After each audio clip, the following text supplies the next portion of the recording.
so in this video, we're going to talk about a concept called youth health advocacy. All right. So what is advocacy or advocacy? Why am I struggling?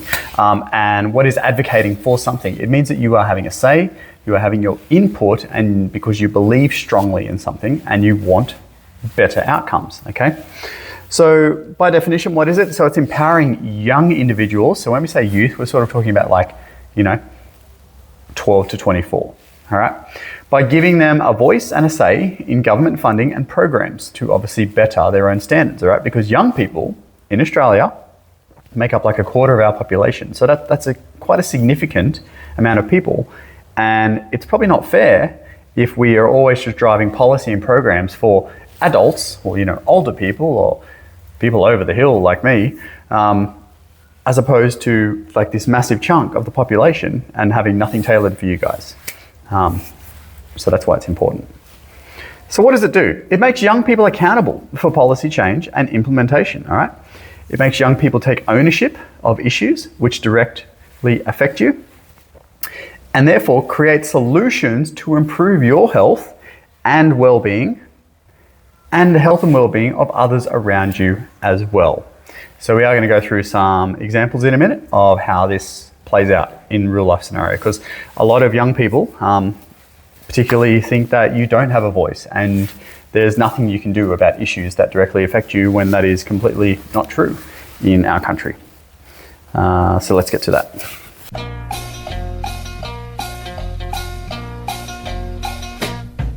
Okay, so one of the biggest examples that we've had in the past is the HIV and AIDS epidemic in late 1970s, early 1980s, okay? So in that time period, there were millions worldwide. We're not just talking about Australia here, but Australia was definitely involved. Millions of young people worldwide were dying from HIV and AIDS in the early 1980s due to obviously sexual behaviors, but then also just passing on the blood-to-blood virus through things like tattoo studios, sharing needles, drugs, etc. Okay, so lots of bad things going on in the world. I shouldn't say bad things. There was less stringent health regulations around activities which could lead to people contracting HIV and AIDS. Let's go with that one. Okay. So. And the funny thing is, well, it's not funny, but it didn't really affect older people, okay? So people who were 40 plus, the policymakers, the people who were sitting in the governments weren't affected by this. So they weren't even aware of that it was a really major issue. But we've already spoke about the large proportion of people that young people make up in the population, and millions dying is significant, okay? So young people then started to advocate for themselves. Now they did this by forming activist groups and doing multiple protests around the world. One of the largest activist groups was called ACT UP, all right? And it was formed to raise awareness. And they did the same thing, like just on the weekend, just gone. There was, I could get the details of this wrong, so I'm very sorry if I do, but there was a protest rally on the Sydney Harbour Bridge for the situation overseas. Now, stuff like that was happening related around HIV and AIDS. That type of stuff, obviously making headline news, creates awareness. People in the government sit down, they talk about these things, and they're like, okay, this isn't going to go away. They obviously get advice from health professionals and looking at statistics and the trends. I'm sure I've got a nice little graph I'm going to put up here. The trends of HIV and AIDS at that time was just going up and up and up and up and up. Like it was getting real bad, okay? So subsequently, after all this went on, greater funding was allocated towards HIV and AIDS research, and access to education around how you contract it, what the disease is, how we can prevent it, and obviously medical treatments for people that have already got HIV, because HIV, left unchecked and untreated, will form into AIDS, and AIDS is the thing that will eventually destroy your immune system, and therefore people die. However, you can, I'm not saying you should, people can get HIV, and through medical treatment, they can actually live a pretty, quote unquote, pretty normal and healthy life for the remainder of their life. They've just got to be on, medication, getting checkups. They might need to go in for dialysis every now and then, but pretty normal life, okay? Which is great, right? So all of this stuff, because of the protests and awareness, governments shifted more funds and money towards it. And then now, if you have a look at that, or if you look at that graph that I had up before, it's going down and down and down. And, you know, everyone still knows about HIV and AIDS, and it is certainly still just as bad, like just as lethal today as it was back then, because the disease doesn't change, but the amount of people that have it, very little, which is in Australia, I should say, which is excellent. So go young people.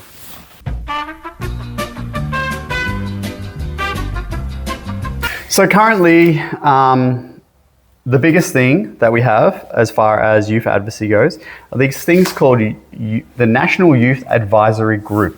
Now, I'm not sure how good my tech skills are going to be here, but I'm going to try and put up a website and scroll through the website so you can see it. But if not, I'll put a link in the video description. So the government these days, the Australian government, has a specific website dedicated to youth. Okay, it's like youth.gov.au. And on that page, it has the numerous youth advisory groups that young people can be a part of. And those youth advisory groups regularly report to ministers, both local and state, and then those ministers then take the messages to Parliament to create change for young people. So back in 1979 was the first one. It was just a generic group. That group had multiple young people from various diverse backgrounds. So that what they were trying to do is get a variety of Australians' opinions on topics. And they would just give the topics to the group, and the group would, you know, think about it and nut it out and then sort of report back.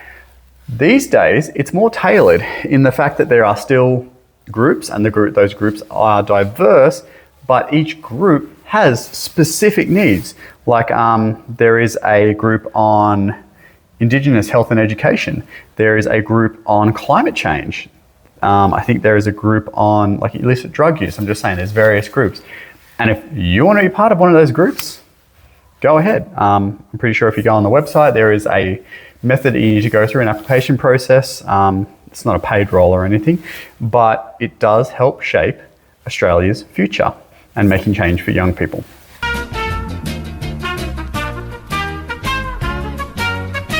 Okay, so what's happening globally with youth health advocacy? All right. So internationally, we have a couple of standouts, which would be, first of all, the biggest one's probably the UN Envoy of Youth. Okay, so this is an individual. So out of all of the youth advisory councils, one individual is picked by the UN Secretary General. So this is obviously only from the countries that are part of the United Nations, which is most countries in the world. I'm going to go with that until I have a better fact. I'll look it up. So it's appointed by the UN Secretary General, reports directly to the UN on youth health and wellbeing issues from around the world. And they get this information from, obviously, all the countries and from advocacy happening from those countries. It gets reported to this person, and then this person then reports it to the UN, and then the UN can feed back changes to the countries. The second one is the UNICEF Voices of Youth. All right, so the UNICEF Voices of Youth is a platform. It was developed by youth for youth to specifically share their experiences and solutions related to their mental health, physical health, social health, environmental issues, and methods of advocacy. So if they had issues, how do we actually get further with these issues, and what can we do about it? Who's going to listen? How do we affect and make change?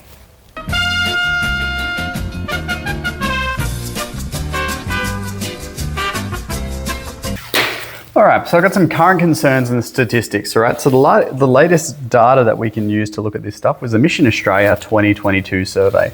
So Mission Australia took just under 19,000, it's like 18,800, 15 to 19-year-olds across the country, okay?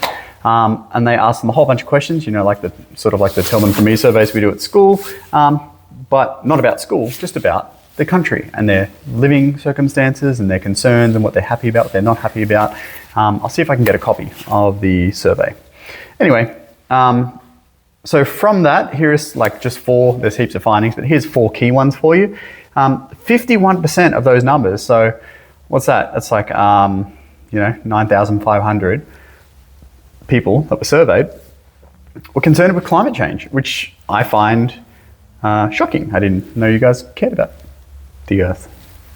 I know that sounds really weird, but I feel like older people care about the earth, and like, because I don't know, you look around this playground and people just chuck rubbish on the ground all the time and they don't even care about it. But apparently half of 15, 9-year-olds are really concerned about climate change, all right? Which is actually a significant increase from the 2020 data, where only 30%, so that's rising, all right? 36% were concerned about equity and discrimination issues, with 27% of those individuals experiencing unfair treatment due to either their gender, their race, their culture, or their mental health status, all right? That's, I can't tell you whether that number is trending upwards or downwards, but that's still quite high, all right? Because I feel like we're making headway with mental health, as in like this, we're trying to really reduce that stigma around like giving people a hard time just because they're having a hard time. But I can see the gender one being, because that's definitely coming more and more into the forefront. I feel like more people are definitely more supportive of different gender roles and gender cases. However, there are still people that will, you know, be idiots and make fun of people because of that, which is not cool. So 53% of the people surveyed required some mental health support at some point, okay?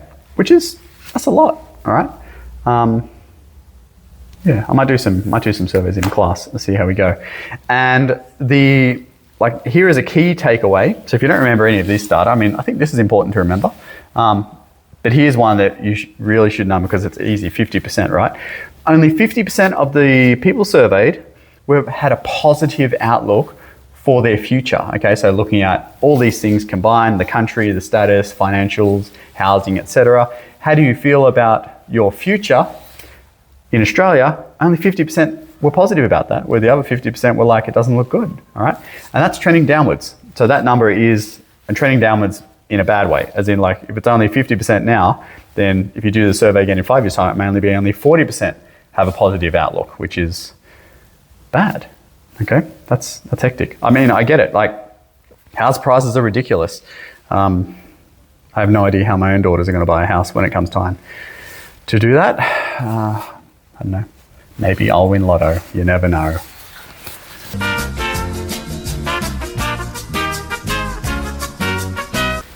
Okay, so how does it look for the future? Well, the future actually looks really good for youth advocacy, all right? So the Australian government is actually dedicating funding and grants and support to youth advisory groups, okay? Every year in the budget, well, every year, yeah, in the budget, they are allocating money to go directly towards youth advisory groups to increase the promotion of young people joining the groups and therefore giving back feedback and inputting into policy and programs. So not only do we have a look at the government ones, I already mentioned like the youth.gov.au and all the advisory groups there, but also these days, organisations in Australia are seeing the value in incorporating youth and their opinions and viewpoints into policies and procedures. So organisations are forming their own youth advisory groups from within. So for example, Red Cross Australia, e-Safety, Motorcycling New South Wales Aboriginal Land Council, and the list goes on, okay? These groups have their own youth advisory groups to help form their own directions and policies, which is great, all right? Never been a better time to have a say than now. All right, let's wrap this video up. What's the action plan for young people, okay? So I've spoke to you in this video about the importance of youth health advocacy. I've spoke to you about how and why you can, what's happened in the past, current methods of doing it, okay? But how do you actually get to doing it, all right? So my first point is probably the most important one. Less complaining and more action, all right? It's on you. If you have an issue, raise it. Don't be one of those people, and I see them every day, who just sit around and they whinge about all the issues in the world and do nothing about it. If you are prepared to fight for something and you are prepared to complain about something, you better have a solution, or at least you better be making some action towards a solution, okay? Don't be part of the problem. Model and represent the behavior you expect, okay? And I've just given some very, very brief examples here, like safe sex, road safety, vaping, COVID-19. Well, look at the statistics that were in the video. What was the top one, all right? Climate change, all right? 51% of all youth apparently are concerned about climate change, all right? And I hope that every single one of those 51%ers don't litter. I hope that they're turning the lights off when they leave rooms. I hope they're not running their air conditioners when they don't need to, and they can put an extra layer on at home, okay? These are the little things that you've got to think through, okay? Same as the first point, less complaining, more action, all right? Model and represent the behavior that you expect to improve your health and the health of people around you, all right?